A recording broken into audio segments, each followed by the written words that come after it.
Viewers, Andhra Pradesh का data आपकी screen पर इस वक्त। पहला डेटा, एग्जिट पोल का पहला डेटा आंध्र प्रदेश से, जहां पर एनडीए को 19 से 23 सीटें आ सकती हैं। 25 में से 19 से लेकर 23 सीटें एनडीए को मिल सकती है। मतलब बीजेपी प्लस टीडीपी प्लस पवन कल्याण की पार्टी। भावेश, आंध्र प्रदेश। देखिए, आंध्र प्रदेश में 2-3 सीट छोड़ के एक भी सीट ऐसा नहीं है जो वाईएसआरसीपी के लिए सेफ हो। हर सीट पे, इवन बीजेपी 4 से 6 सीटों में हर सीट पे लीड करे। आरकू एक ऐसा सीट है जो टफ फाइट है। आप इमेजिन कीजिए, राजमपेट, तिरुपति, जो उनके गढ़ की सीट है, वहां भी बीजेपी लीड करी है। इसका मतलब ये हुआ कि वहां पे क्लीन स्वीप वेव है। संभव है कि बीजेपी और इनके अलायंस जाके वहां पे 24। और आप ब्रेकअप पूछ रहे थे, बीजेपी को अपने दम पर 4 से 6 सीटें दिखा रहे हैं आंध्र प्रदेश के अंदर। भावेश, 4 से 6 सीटें बीजेपी को अपनी दे रहे हैं। देवेंद्र, 3 से 4 मैं मानता हूं कि 3 से 4 सीटें बीजेपी की आएगी। लेकिन इसमें एक चीज सौरभ ध्यान देना होगा कि जैसा कि राहुल जी कह रहे थे, हकीकत वही है कि आंध्र प्रदेश में बीजेपी अपने दम पर नहीं जीत रही है, वो टीडीपी के कंधे पे सवारी करके जीत रही है, क्योंकि बूथ लेवल पर उनके कार्यकर्ता नहीं थे। बीजेपी का कमाल ये रहा कि बीजेपी ने इस आंध्र प्रदेश में चुनाव को कोऑर्डिनेशन बहुत बेहतर तरीके से किया है। कोऑर्डिनेशन कमेटी बनाई गई थी बूथ लेवल तक, ऊपर से सही समय पे, आंध्र प्रदेश आप बता रहे हैं भावेश, आंध्र प्रदेश एनडीए स्वीप कर रहा है। ये स्वीप ही है ना? बिल्कुल स्वीप है। और सही समय पे कैसे साथी चुना जाए, अलायंस चुना जाए, ये बीजेपी और सही पार्टनर चुनने के लिए मतलब सक्सेसफुल मैरिज का एक राज यहाँ पे खुल रहा है। दूसरी बात है, देखिए, आंध्र प्रदेश में मैं बहुत वहां आता जाता रहता हूँ। आंध्र प्रदेश में लगभग 2-3% के आसपास ही आबादी जिस कम्युनिटी से वाईएसआरसीपी के अध्यक्ष आते हैं। लेकिन आप देखेंगे वहां पे हर इंस्टीट्यूशन में, हर जगह उन्होंने अपने लोगों को बिठा रहे। इसकी सबसे बड़ी नाराजगी आंध्र प्रदेश में, और शायद इसीलिए आपको ये नंबर दिखेगा। हकीकत यानी जिस टीडीपी की वजह से कभी नुकसान हुआ था हर्षवर्धन जी भारतीय जनता पार्टी को, आज वही टीडीपी उन्हें उभार कर लेकर आ रही है। और जहां जीरो थे वहां देखिए कितना बड़ा मार्जिन मिल रहा है, 19 से 23 सीट। असेंबली इलेक्शन भी एनडीए जीत रहे हैं। बिल्कुल सही कह रहे हैं। हाँ, हो सकता है असेंबली में इतना क्लीन स्वीप ना हो, क्योंकि वो एक अलग माइक्रो लेवल पे होता है। लेकिन वहां भी है कि आप उलटफेर देख सकते हैं कि वहां भी टीडीपी सरकार बना रही है। देखिए, आंध्र में हमेशा से ये रहा, देखिए कभी भी टीडीपी कमजोर नहीं रही है। अगर आप उसके वोट शेयर देखेंगे तो अगर 43 के आसपास वाईएसआर का वोट शेयर रहा है, तो 40% के आसपास टीडीपी का भी वोट शेयर है। ऐसा कभी नहीं हुआ कि उसका वोट शेयर बिल्कुल ही जनरल हो जाए। पिछली बार जब लोकसभा चुनाव हुआ तो आपने देखा वो 8 ऐसी सीटें थी जो टीडीपी को नुकसान हुआ था पवन कल्याण की पार्टी की वजह से। वो 8 सीटें टीडीपी जीत सकती थी, और वो 8 सीटें, उसके बाद बहुत सारी ऐसी सीटें हैं जहां पे जो इनका अपना वर्चस्व वाले, वहां पे एकदम जबरदस्त माहौल है। इसके बाद आप इमेजिन कीजिए, जहां से आते हैं वाईएसआरसीपी के अध्यक्ष, जहां से आते हैं वहां भी कोई भी ये बोलने के लिए तैयार नहीं कि हमने उनको वोट दिया है। यानी सही पार्टनर का चुनाव कैसे, लेकिन आंध्र प्रदेश ये याद होगा बहुत सारा कि जब हम कहानी कुर्सी की करते हैं तो मैंने तब भी कहा था कि 15 सीटें ऐसी हैं जो कि टीडीपी जीत सकती है वहां पर। तो हर्षवर्धन जी, उसके बाद एनडीए स्वीप आंध्र प्रदेश में। देखिए, मुझे लगता है कि जैसे कहते हैं ना कि चावल पक रहा है तो दाना निकाल के करते हैं, पूरा चावल तो पलटते नहीं है। आंध्र प्रदेश के ये आंकड़े मैं फिर से दोहरा रहा हूं। इसका मतलब कि 400 पार का नारा हवाई नहीं था। प्रधानमंत्री ने जो बोला, आंध्र प्रदेश एक ऐसा राज्य जहां Bharatiya Janata party last minute तक स्ट्रेटेजी नहीं तय कर पाई थी। उनको समझ में नहीं आ रहा था कि करना क्या है। जगन मोहन के साथ जिस तरह से, जिसको हम कहते हैं ना कि पार्लियामेंट्री कंपल्शंस जो होते हैं बिल पास कराने के लिए, दूसरी चीजों के लिए जितनी जरूरत थी, उस तरह से बीजेपी की यूनिट वहां एग्रेसिव नहीं हो पाई थी। और अगर यह नतीजा आता है तो निश्चित तौर पर यह जो अलायंस है उसकी बहुत बड़ी भूमिका है। लेकिन बड़ा मुद्दा वहां क्रिश्चियन कन्वर्जन का है, ईसाई मतांतरण वहां बहुत बड़ा मुद्दा था। ये जगनमोहन रेड्डी की सरकार पर ये ढेर सारे ऐसे आरोप लगे थे, तिरुपति मंदिर ट्रस्ट को लेकर बहुत से आरोप लगे थे। इसका मतलब कि वो सब काम कर रहा है। और इसमें असली खबर पढ़िए, भावेश जी कह रहे हैं शून्य कांग्रेस आंध्र प्रदेश में। कांग्रेस पार्टी अब इसको पढ़िए, यहां से पढ़िए तो समझ में आएगा। ये जो 3 से 4 सीटें देवेंद्र, क्या इसमें वही विजयवाड़ा, वाइजैग हो गई और तिरुपति। अगला सीट पे जाते हैं। तेलंगाना के नतीजे क्या कुछ कह रहे हैं, जरा तेलंगाना की टैली हमारे सामने अब आ रही है। तेलंगाना के नतीजे आपके सामने होंगे। सौरभ, मेरे हाथ में पर्ची अब। जी हाँ, तेलंगाना के नतीजे व्यूअर्स देखिएगा। 17 सीटें तेलंगाना में 4 सीट थी भारतीय जनता पार्टी की, 8 से 10 8 से 10 सीटें भारतीय जनता पार्टी तेलंगाना के अंदर जीत सकती है, मतलब डबल कर सकते हैं अपने नंबर्स को भारतीय जनता पार्टी तेलंगाना में। 6 से 8 राहुल गांधी की पार्टी कांग्रेस को मिल सकते हैं, बीआरएस को ज्यादा से ज्यादा 1 सीट मिलने की संभावना दिखाई दे रही है और एआईएमआईएम की 1 सीट पक्की है हैदराबाद वाली। देखिए बीआरएस है वो 0 भी हो सकते हैं, एक मेढक सीट है वहां पे उनका थोड़ा बहुत फायदा है, पर वो ट्रायंगुलर कॉन्टेस्ट वहां पे चल रहा है, वो सीट बीजेपी भी जीत सकते हैं। इसलिए ये बीजेपी का आप 8 से 10 ही समझिए, 2-3 ऐसी सीटें हैं जहां पे बीजेपी और आगे जा सकती है। यहाँ पे एक ऐसा राज्य जहां सरकार है कांग्रेस की, संजीव जी, वहां भी बीजेपी अच्छा कर रही है, और वो भी सीटें बढ़ा रही रेवंत है। रेड्डी बहुत ही प्रॉमिसिंग फेस, इतना लोकप्रिय चेहरा, उसके बाद ये आंकड़ा है।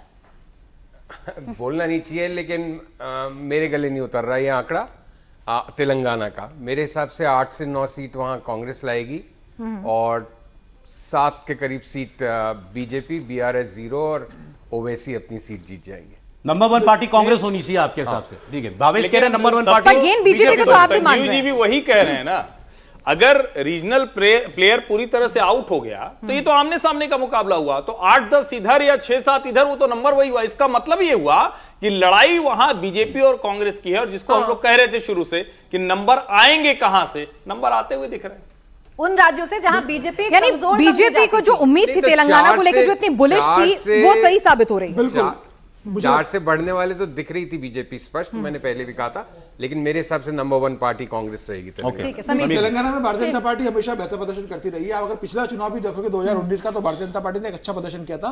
विधानसभा चुनाव में भारतीय जनता पार्टी का वोट बैंक भी 3 गुना तेलंगाना में हुआ था, तो भारतीय जनता पार्टी के लिए स्पेस था वहां पर। और जब तय हो गया था कि अब बीआरएस वहां खत्म हो रही है, उसका बड़ा vote bank Bharatiya Janata party के पास जाएगा, क्योंकि लोकसभा चुनाव प्रधानमंत्री मोदी के लोकप्रियता पे हो रहा है।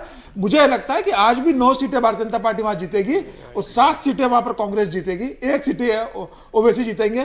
भारतीय जनता पार्टी कर्नाटक में सबसे बड़ी पार्टी बनने जा रही है, तेलंगाना में, सॉरी। और अब तेलंगाना की बात के बाद कर्नाटक की बात हो जाए, जिसका आप जिक्र कर रहे हैं समीर जी।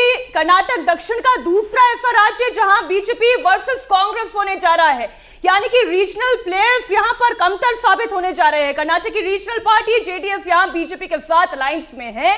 क्या बीजेपी को इसका फायदा मिलेगा?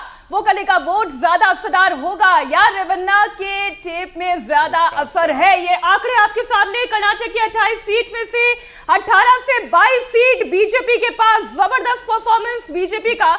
कर्नाटक की क्या हम जब शुरू में बात कर रहे थे कुछ ऐसा कह रहे थे कि कर्नाटक में लॉस होने जा रहा है? कई हमारे ऐसा चर्चा लॉस तो हो ही रहा है, लॉस हो रहा है। देखिए मैं यहाँ पे क्लियर कर दूं, देखिए कांग्रेस का वैसे 7-8-10 सीटों पे लगभग फाइट में है कांग्रेस। यदि उनका जो गारंटीज है, जो उन्होंने बस फ्री किया, वो यदि चल जाता है तो शायद वो अपर लिमिट पे जा सकते हैं। हालांकि आप देखेंगे उनका जो स्ट्रांग होल्ड है, जो बैंगलोर रूरल की सीट है, पूरी गुंजाइश है कि बैंगलोर रूरल की सीट डीके शिव कुमार के भाई हार रहे हैं। डॉक्टर मतलब जो पूरा पोल मैनेज कर रहा है उन्हीं के भाई हार रहे हैं। बिल्कुल सही कह रहे हैं, बहुत पूरी गुंजाइश है। इनफैक्ट पूरी गुंजाइश ये भी है कि गुलबर्गा की सीट भी कांग्रेस हार सकती है वहां पे, क्योंकि दलित और लिंगायत के बीच में जो कुछ पिछले कुछ दिनों वहां पे जो फाइट हुआ था, कुछ बहुत ज्यादा प्रॉब्लम्स हुए थे, उसके वजह से देखिए वहां पे जो मल्लिकार्जुन खड़गे की सबसे बड़ी यूएसपी थी, वो अपने लिए लिंगायत और दलित दोनों वोट जुगाड़ करते थे। लेकिन ये सब जो प्रॉब्लम शुरू हुई उसके बाद लिंगायत पूरी तरह उनसे टूट गया, तो संभव है कि वो सीट फिर से एक बार, पिछली बार भी हार गए थे, संभव है कि फिर से इस बार वो सीट हार जाए। कर्नाटक वो राज्य जहां भारतीय जनता पार्टी को नुकसान होगा, ये ज्यादातर लोग प्रेडिक्ट कर रहे थे, नुकसान हो भी रहा है। लेकिन आप देखिए इतना बड़ा नुकसान, एनडीए 26 था पिछली बार 28 में से, भावेश कह रहे हैं कि वो 24 तक जा सकता है, 20 से 24 हो सकता है। 6-8 सीट का नुकसान भारतीय जनता पार्टी को कर्नाटक में हो सकता है। 20 ज्यादा रियलिस्टिक है सौरभ कि 20 से 21 सीटें रहेंगी, 4-5 का नुकसान वहां पे लगभग। मतलब ग्राउंड से अगर आप फीडबैक जो लिया गया है बीजेपी के भीतर भी, उसमें यह माना जा रहा है कि 4 से 5 सीटों पर उसमें नुकसान है। लेकिन विधानसभा चुनाव से जो इसे जोड़कर देख रहे थे, उनके लिए मुसीबत ये थी कि वो ये नहीं मान के चल रहे थे, ये नहीं समझ पा रहे थे कि विधानसभा चुनाव में लिंगायतों की नाराजगी चरम पे थी बीजेपी से। येदियुरप्पा के साथ जो ट्रीटमेंट किया गया था, भले ही येदियुरप्पा को अपने साथ रख लिया, लेकिन वो मैसेज नीचे तक था। कई बैठकों में, लिंगायतों की बैठक में येदियुरप्पा रोए थे, और उनके रोने के बाद उनके लोगों के भीतर क्या आक्रोश था समझा जा सकता है। तो विधानसभा में उसका असर हुआ था। इस बार येदियुरप्पा के बेटे प्रदेश अध्यक्ष है, तो येदियुरप्पा ने पूरी ताकत लगा रही थी, लिंगायतों ने एकदम थोक में वैसे ही वोट किया जैसा वो करते रहे। नरेंद्र मोदी विधानसभा चुनाव में भी उतने ही पॉपुलर थे। कई सारे लोग उस समय उनको चुनाव में मिलते थे जो ये कहते थे कि वोट कांग्रेस को देंगे, लेकिन जब लोकसभा की बारी आएगी तो मोदी को देंगे। तो ये दोनों फैक्टर मिल जाने के बाद नुकसान काफी कम हुआ, लेकिन 5 सीटों का नुकसान हुआ। अच्छा राहुल जी, आप अपना आंकड़ा बता दीजिए। 18-22 से देखिए मैं अभी भी मानता हूं कि कर्नाटक में जो है वो बीजेपी को नुकसान होगा, और 8 से 10 सीटें ऐसी है जो कि कर्नाटक में जो है वो कांग्रेस जीत के जाएगी। अब आप उसको रेवन्ना की असर कर लीजिए, क्योंकि 14 सीटें उस जो कांड था उसके बाद हुई थी, उसके बाद उसका इलेक्शन हुआ था। दूसरी बात ये भी है कि देखिए, ये जो भावेश ने कहा कि डीके शिव कुमार अपना इलेक्शन हार जाएं या ऐसा, डीके सुरेश सॉरी, अपना इलेक्शन हार जाएं और उसके बाद कुछ हो जाए, देखिए ये ऐसे बहुत सारे एग्जाम्पल है। उत्तराखंड में जो है बीजेपी के जो मुख्यमंत्री हैं वो अपना चुनाव हार गए थे, बल्कि बीजेपी जीत गई थी। मतलब राहुल जी आप ये कह रहे हैं कि ये जो आंकड़ा 18 से 22 से और कम हो सकता है? मुझे लगता है ये और से कम होगा। 8 से 10 सीटें ऐसी हैं जो कि बीजेपी का कम होगा या पूरा एनडीए? बीजेपी का कम होगा ना, बीजेपी 18 से 22। कर्नाटक में तो बीजेपी और अपर लिमिट तो 8 तो बताई है ना, अपर लिमिट 8 है। 2-3 और सीटें हैं जहां पे बहुत सारे क्लोज फाइट है, लेकिन बीजेपी के पास ये प्रज्वल रेवन्ना वाली सीट का क्या होगा? वहां पे एज है इनके साथ। शायद ये मामला उसके बाद आया था, उसके बाद वहां वोटिंग हुई थी। यहाँ दिल्ली में बैठे हुए लोगों के लिए नई बात है, लेकिन मैं कर्नाटक में बहुत काम करता था, मुझे पता है 4-5 साल पहले कांग्रेस की मीटिंग में ये बात उठी थी कि इसको कब उठाया जाए, और जब ये मामला उठी थी तब कांग्रेस और जेडीएस का अलायंस था, तो इसीलिए ये बात सबको पता है कि ये सारा कब किसने क्या किया है, और इसकी वजह से बहुत ज्यादा इसका इफेक्ट है कर्नाटक में। नीचे ओवरऑल टैली भी देख लीजिएगा आप लोग। 49 से 55 तक 70 सीटों का सर्वे आपके सामने रखा है अभी तक एग्जिट पोल का। 70 में से 49 से 55 एनडीए जाता हुआ फिलहाल दिखाई दे रहा है, 11 से 13 इंडिया गठबंधन को, 4 से 6 और दलों को या चलिए केरल की बात कर लेते हैं और केरल के आंकड़े आइए सामने रख देते हैं। यहाँ पर भी जो फाइट है, यहाँ वायनाड सीट भी आती है राहुल गांधी की।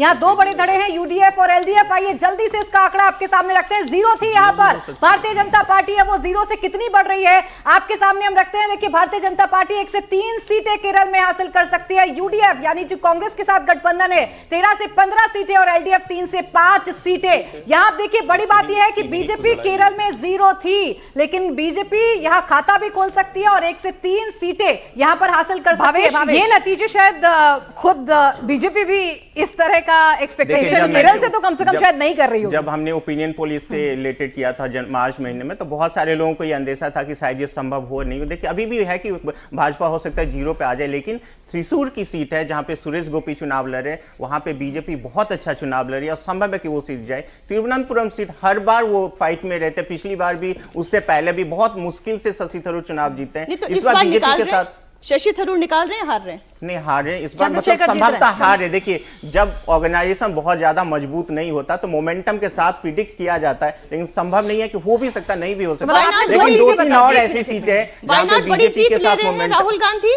वायनाड बड़ी जीत ले रहे हैं, बहुत बड़ी क्लियरली जीते, इसमें कोई सर्जी हो कि हार जाए। ये बीजेपी को आपने 3 सीटें कौन सी दी हैं? त्रिशूर 2 ही सीट है, 1 से 3 रेंज में दिखाया है, और जो सीटें बीजेपी अपने लिए देख सकती है वो एक तिंगल और पथानमथिट्टा पे उनका थोड़ा बहुत है। देखिए 6 सीटें ऐसी हैं जिसमें बीजेपी बहुत ही जबरदस्त चुनाव लड़ रही है। वहां पे पथनमथिट्टा की सीट एक है, अलापुजा की सीट है। देखिए जो पथनमथिट्टा की सीट है वो अनिल एंटनी लड़ रहे हैं, एक एंटनी कांग्रेस के नेता, उनके बेटे लड़ रहे हैं। अलापुजा की जो सीट है वो शोभा सुरेंद्रन लड़ रही हैं, उसके बाद वो प्रदेश अध्यक्ष भी है। तिरुवनंतपुरम की राजीव चंद्रशेखर, उनको स्पेशली भेजा गया था, तो वो देखिए इस सीट पे पहले भी वो राजगोपाल जब चुनाव लड़े थे तो अच्छा खासा उन्होंने चुनाव लड़ा था और काफी ज्यादा जो वोट हासिल किए थे। त्रिशूर की जैसे उन्होंने, सुरेश गोपी जो हैं एक्टर हैं और उनका प्रभाव वहां पर है।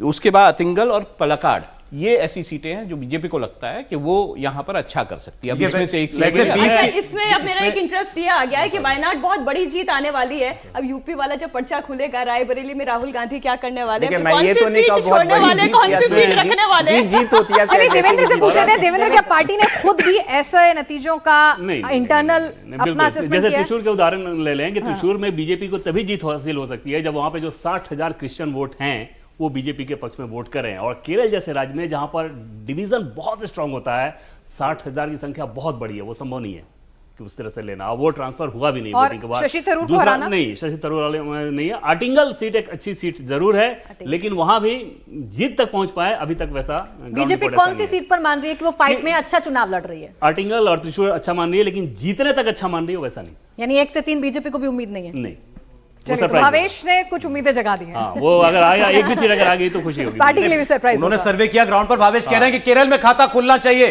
भारतीय जनता पार्टी का इस बात। दूसरी इंटरेस्टिंग बात इसमें यह है कि लेफ्ट और कांग्रेस आमने सामने चुनाव लड़े, लेकिन सारी की साथ ही उनकी जो जितनी भी सीटें होंगी एक साथ जोड़ी जा रही है। लेकिन सौरभ, दक्षिण से हमेशा जो है कांग्रेस के लिए फायदे की अच्छी खबर ही आती है, और अभी इंडिया गठबंधन के लिए कम से कम ये तस्वीर थोड़ी राहत भरी होगी, क्योंकि दक्षिण से जो आ रही है, देखिए ना, 51, 57, 29, 32, मतलब वो फिर भी मतलब अपने आप को मान रहे होंगे फाइट। ये तस्वीर तो यूं ही थी।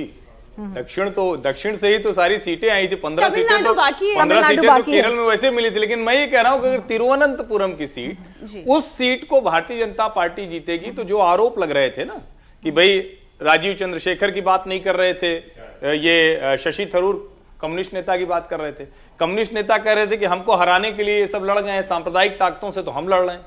मुझे लगता है कि इसका नुकसान होगा। और कमाल की बात यह है कि अनिल एंटनी की वजह से, जो एके एंटनी के बेटे हैं, जो पतनमतिट्टा से लड़ रहे हैं, पहली बार जो वहां के चर्च के सबसे बड़े, जिनको कहते हैं ना कि उस डायसिस के जो थे, पहली बार उस चर्च के भीतर भारतीय जनता पार्टी की मीटिंग हुई है। ये मैं आपको बता दूं, कितने वोट जाएंगे ये हम एसेस नहीं कर सकते। हम जब कह रहे हैं कि पिक्चर अभी बाकी है, तो अब बात तमिलनाडु की हो जाए। दक्षिण का सबसे बड़ा राज्य तमिलनाडु, जहां बीजेपी अभी 0 पर है। नरेंद्र मोदी ने अगर किसी एक राज्य में सबसे ज्यादा पॉलिटिकल इन्वेस्टमेंट किया है तो वही राज्य तमिलनाडु है। और इस वक्त आज तो हमने तस्वीरें देखी, पूरे देश ने देखी, विवेकानंद रॉक मेमोरियल पर प्रधानमंत्री नरेंद्र मोदी पहुंचे। एक बार अब जरा आंकड़े तमिलनाडु से हम देख ले। 2024 के चुनाव का एग्जिट पोल क्या कहता है? बीजेपी 5 से 7 सीटें तमिलनाडु में ला सकती है। डीएमके सबसे बड़ी पार्टी 16 से 18 सीट, कांग्रेस 6 से 8, एआईएडीएमके 0 से 1। भावेश, बड़ी बात यह है 0 से 5 से 7 जा रहे हैं। भावेश, देखिए, जितनी भी सीटें हमने पहले ओपिनियन पोल में किया था, उससे कहीं ज्यादा जाके तिरुनेलवेली और तेनकासी में बीजेपी का एज दिख रहा है। इसके अलावा भी 3-4 ऐसी सीटें जहां पे बीजेपी बहुत अच्छा चुनाव लड़ी। एक जो चेन्नई साउथ की सीट है, जहां पे तमिल सौंदर्य चुनाव लड़ी। एक और सीट है जहां पे थेनी, जहां पे इनके जो एलाइंस पार्टनर है वो चुनाव अच्छा लड़े। उसके बाद धर्मपुरी जो है वो वहां पे चुनाव अच्छा लड़े। तो कुल मिलाकर लगभग 10 सीटें अपना चुनाव जीत रहे हैं कि हार रहे हैं, सबको बहुत ये क्लोज फाइट है। ये मैं फिर कहूं, देखिए, बहुत क्लोज फाइट है वहां, लेकिन लग रहा है कि उनके पास एज है। लेकिन बीजेपी 7-6 सीटें पे एज है बीजेपी के पास, 2 इनके अलायंस के पास एज है। तो 8 सीटें के आसपास एनडीए दिख रहा है वहां पे। संभव है कि 2-3 5 से 7 सीटें भावेश आप दे रहे हैं तमिलनाडु के अंदर भारतीय जनता पार्टी को, मतलब तमिलनाडु का कोड क्रैक कर लिया बीजेपी ने। नहीं, फिर तो ये आप समझिए कि जो बार बार कहा जा रहा था ना, जिसको अन्नामलाई पहली बार बोले कि हम ये जो सनातन का नाश करने वाले हैं, इनका नाश कर देंगे। तमिलनाडु की राजधानी में 1967 के बाद से द्रविडियन पॉलिटिक्स के सामने नेशनल पॉलिटिक्स करने वाली जो पार्टी थी वो शून्य रहा करती थी। इसका मतलब ये कि भारतीय जनता पार्टी ने उस स्पेस को गेन किया है, जिस नेशनल ऑल्टरनेटिव की बात है। और जो मैं कई बार बात करते हुए हम लोग कहानी कुर्सी की, मैं बार बार ये कहता रहा कि दक्षिण भारत दिल्ली की तरफ मुंह करके देख रहा है, राष्ट्रीय राजनीति की तरफ मुंह और शायद प्रधानमंत्री ने उसकी कोशिश भी की, राहुल महाजन जी, चाहे वो सिंगुल की स्थापना में बुलाना हो या फिर आप राम मंदिर प्रतिष्ठा के दौरान जिस तरह से तमिलनाडु के तमाम मंदिरों में जाना हो, या आज कन्याकुमारी में ध्यान करना हो। देखिए, प्रधानमंत्री ने जरूर कोशिश की है, लेकिन उनको जो अन्नामलाई है उनके रूप में एक ऐसा व्यक्ति दिखा जो कि सच में वहां पे टर्न अराउंड कर सकता है। आप इसको इस तरह से देखिए, जो एन मक्कल उन्होंने यात्रा निकाली थी, उसमें उसका रिस्पांस बहुत अच्छा था। लोग उससे जुड़े थे। पहली बार ऐसा लगा था कि बीजेपी के साथ लोग जो है वो जुड़ रहे हैं। ऐसा वहां पे जो है मतलब इस तरह के फीलर्स आए थे। तो उसके बाद ये रीजनेबल है आपके लिए 5 से 7? मुझे नहीं, मैं 1 से 3 क्योंकि बीजेपी भी खुद अपना 5 पे ही बेट कर रही थी। आपको क्या ठीक लग रहा है? थोड़ा उत्साह बीजेपी भी कह रही थी 5 पे बुलिश। सॉरी, शायद संजीव जी बोल रहे हैं। मुझे नहीं लगता तमिलनाडु में 6 से 7 सीट्स आ सकती है, क्योंकि मेरा शुरू से मानना रहा है कि तमिलनाडु में इस बार उनका मत प्रतिशत बढ़ेगा। पहली बार उसको उपजाऊ जमीन बनाने की कोशिश है, लेकिन वो कोई एक आध सीट कमल खिलेगा या नहीं? एक आध सीट पे बीजेपी जीत सकती है, लेकिन ये नहीं हो सकता कि 6 से 7 सीट्स ले। मेरा आंकलन है। कितनी उपजाऊ जमीन बनेगी देवेंद्र? क्या असेसमेंट बीजेपी का? इसका मतलब ये है कि एआईडीएमके का पूरा जो वोट बैंक है वो भारतीय जनता पार्टी को शिफ्ट हो रहा है। कांग्रेस का और डीएमके में बहुत ज्यादा वोट शिफ्ट नहीं हुआ है। एआईडीएमके वहां बहुत कमजोर हो गए, जिससे भारतीय जनता पार्टी ने गठबंधन तोड़ा था, तो उसका बड़ा vote bank Bharatiya Janata party के पास शिफ्ट हो रहा है और इसी कारण भारतीय जनता पार्टी वहां 3 से 4 सीटें जीतती हुई दिख रही है। अब देवेंद्र, कौन सी सीटों पर असेसमेंट चल रहा है, सीट वाइज थोड़ा बता दीजिए। और बीजेपी के लिहाज से अगर देखें तो तमिलनाडु में एम्बिशियस एक्सपेक्टेशन जो है उनका वो 2 से 3 सीट का ही है, वहाँ अच्छा लड़ने के हिसाब से है। और जो इशूज़ को इन लोगों ने टैकल किया वहाँ पे ग्राउंड पे, तो उसमें पार्टी की पूरी ये कोशिश थी कि अन्नामलाई जिस चेहरे को लेके आगे बढ़ते हैं, गवर्नेंस वाले चेहरे को लेके, और नरेंद्र मोदी जो डिलीवरी करते हैं, चाहे बेनिफिशरीज की बात कर लें या तमिलनाडु में एक चीज़ की बहुत ज़्यादा चर्चा होती है सर अब इस बार के चुनाव में बीजेपी को लेके, कि जो भी प्रोजेक्ट ये शुरू करते हैं बहुत टाइमली पूरा करते हैं। तो इस गवर्नेंस वाले एस्पेक्ट के द्वारा एक माहौल बनाने की कोशिश की गई और तमिलनाडु के सेंटीमेंट जो कि north India versus south India वाला एक सेंटीमेंट वहाँ पे अगेंस्ट काम करता है, उसको चाहे सेंगोल की बात जैसा कि इन्होंने बताया, और दूसरी चीज़ की काशी तमिल संगम, इसके मार्फत अपील करने की कोशिश की गई थी। लेकिन अभी भी तमिलनाडु में बीजेपी बहुत कुछ ज्यादा उम्मीद नहीं कर रही है और 6 से 7 पे तो बीजेपी के नेता बहुत ही ज्यादा गदगद हो जाएंगे। बीजेपी ने भी खुद के लिए फेमस 5 सीट ही रखी हुई थी, आपने तो 3 और दिल खोल के रेंज में बढ़ा दिए हैं। नहीं, आपने तेलंगाना में भी कर लिया, केरल में भी कर लिया। कहता हूँ सर्वे जो होता है वो ग्राउंड पे होता है, मैं कोई सीटें अपने मन से नहीं देता। देखिए हम लोग तमिलनाडु के बारे में बहुत ज्यादा नेगेटिविटी यहाँ पे बात करें, डिवीजन पॉलिटिक्स वहाँ पे संकुचित होता जा रहा है।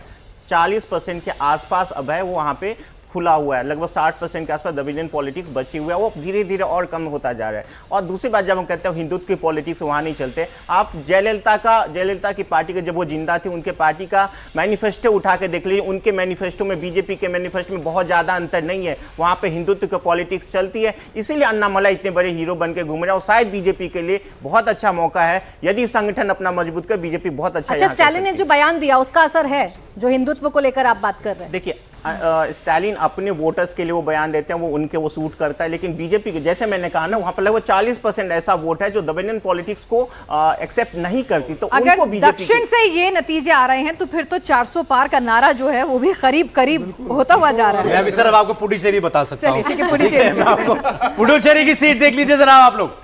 पुडुचेरी की सीट पौंडीचेरी कहते थे हम लोग पहले, ये जा रही है एनडीए के खाते में। पौंडीचेरी कौन लड़ रहा है? पौंडीचेरी कौन लड़ रहा है? बीजेपी लड़ रही। हाँ, बीजेपी वहाँ पे उनके अलायंस की सरकार है, तो उन्होंने उनसे रिक्वेस्ट किया था कि उनको सीट दिया। वहाँ पे अलायंस पार्टनर वहाँ पे सरकार में भी बीजेपी है और कैंडिडेट बहुत अच्छा है, तो संभव है कि बीजेपी ये सीट निकाले। हालांकि कांग्रेस का ऑर्गेनाइजेशन स्टेट बहुत बरसों तक वहाँ पे सत्ता में रही है, लेकिन बीजेपी बहुत अच्छा चुनाव वहाँ लड़ रही है। तो देखिए साउथ की सीटों में आंध्र प्रदेश में एनडीए 19 से 23 स्वीप आंध्र प्रदेश भारतीय एनडीए कर सकता है। बीजेपी की अपनी सीटें आ रही हैं आंध्र प्रदेश के अंदर भी। तेलंगाना में बीजेपी सबसे बड़ी पार्टी बन सकती है, ये हमारा एग्जिट पोल कह रहा है। 8 से 10 सीटें 17 में से, कांग्रेस को 6 से 8, एमआईएम 1 सीट जीत सकती है यहां पर।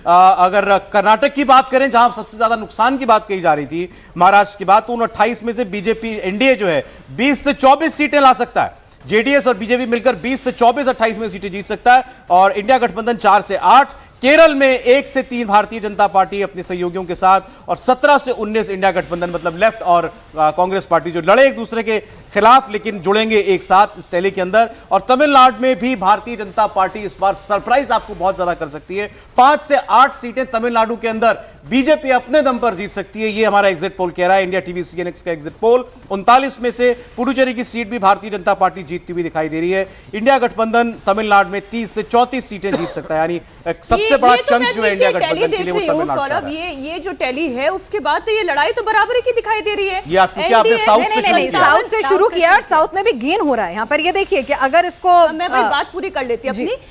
एनडीए 57 से 65, इंडिया अलायंस की बात करें ये भी 59 से 66 के बीच में, तो दक्षिण में लड़ाई बराबरी की है। बीजेपी गेन करती हुई दिखाई दे रही है, बेहतर पे बेहतर होती जा रही है।